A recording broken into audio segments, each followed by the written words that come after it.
Volvo announced the construction of a new plant in Europe. The enterprise, which will cost the Swedish mark approximately 1.2 billion euros, will produce exclusively electric cars. It will be located in the east of Slovakia, in the city of Kosice. The new factory will be Volvo's first new European plant since 1965. Construction will begin next year, conveyors will be installed in 2024, and serial production of machines should start in 2026. The planned capacity is up to 250,000 cars per year. In the official announcement, the company also noted that the launch of the enterprise will create several thousand new jobs. The chosen site will allow to expand production if it is needed in the future. The location was chosen based on logistics and the conditions proposed by Slovakia. The state will cover about 20% of the cost of the plant.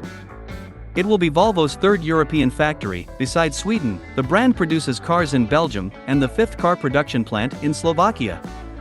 There are currently 2 electric cars in the Volvo lineup, the XC40 Recharge and C40 Recharge crossovers.